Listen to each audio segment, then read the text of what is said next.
So today you're going to be doing the stem cell Webquest. It's 2 pages long. I'm not going to put this into Cami or anything like that. So just create your own Google Doc and you can go through and answer the questions that way. You're going to need to go to this website here. So you'll have to copy and paste that and it'll open up something that looks like this. It'll say Learn Genetics at the top and it brings you up to all these fun little sections here.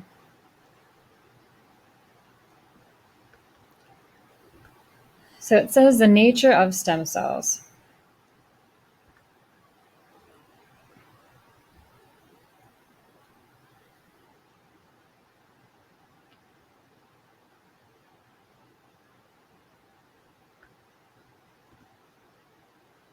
So if I click on stem cells, right here you can see the nature of stem cells.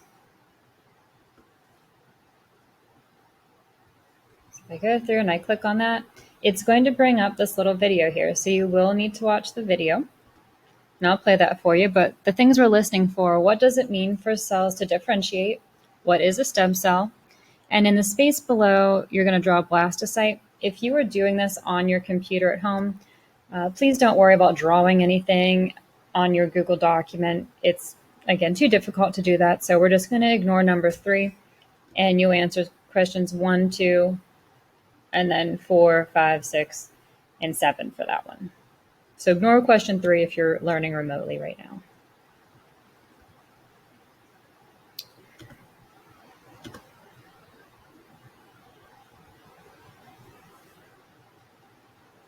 Our bodies contain many specialized cells that carry out specific functions.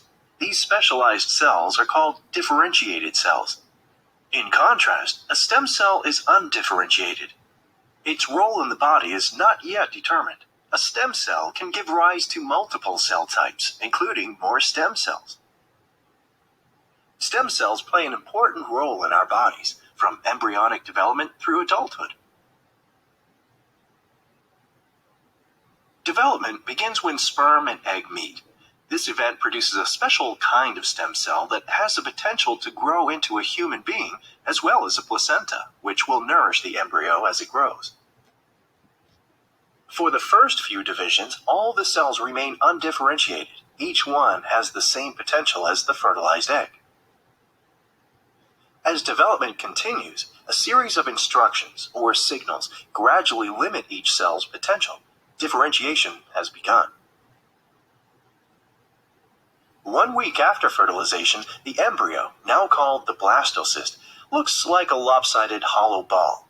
The cells around the outside of the ball will form the placenta. A clump of cells on the inside, called the inner cell mass, will form all the cells of the body.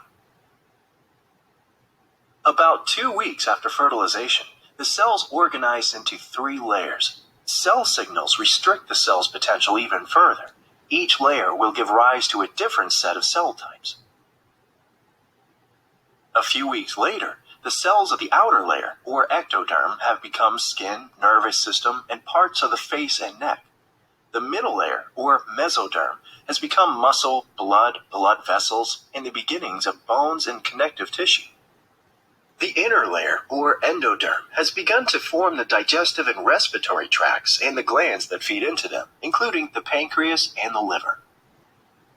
As development continues, cells differentiate to form the 250 or so cell types of the body. But even after birth and into adulthood, pockets of stem cells remain. These somatic or adult stem cells play an important role in growth, maintenance, and repair. Some stem cells sit quietly, waiting for a signal to tell them to divide. Others are constantly at work, replacing cells that are lost through daily wear and tear. Somatic stem cells differ from embryonic stem cells. Under natural conditions, they can give rise to just a few cell types. For example, bone marrow stem cells give rise most often to blood cells. Bone marrow contains massive numbers of stem cells, but most somatic stem cells sit among large numbers of differentiated cells. Somatic stem cells have been found in many other tissues, including brain, blood vessels, muscle, skin, teeth, heart, gut, and liver.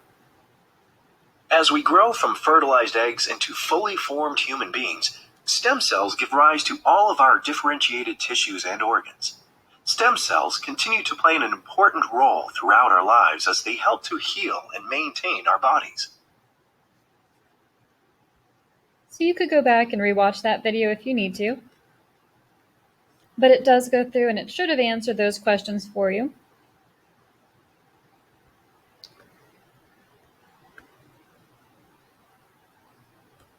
The next thing you're going to want to look for is stem cell quick reference. So I'm going to click the back button. And I'm going to come over here to where it says stem cell quick reference. You can also click on this here. It talks about learning more. I wouldn't worry about the interactive explorer, unless of course you want to do that. This is just a reading talking about the various types of cells. So you're going to be comparing all these different types of stem cells. It'll tell me the possibilities of stem cell therapies and the considerations in the treatment. So these are the ES cells, the somatic, the induced pluripotent, and the therapeutic cloning ones. So this first part up here is all about just potential therapies for stem cells, and then it gets into the ES stem cells, induced pluripotent stem cells, therapeutic cloning. At the very top here, I guess you'd be talking about the somatic stem cells.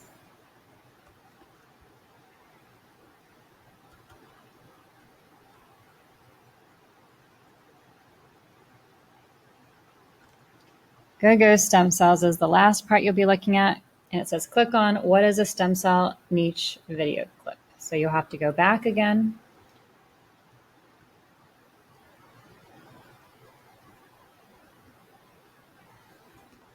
What was I looking for here? Go stem cells.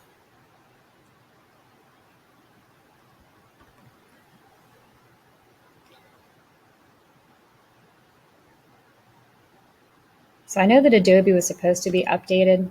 I don't know if it is updated for you guys or not. For me, unfortunately, it was blocked on my page. So I won't be able to do that particular section. Like I said, you don't actually have to click on that one. If you can't do it, I understand, simply because some things are blocked on our webs.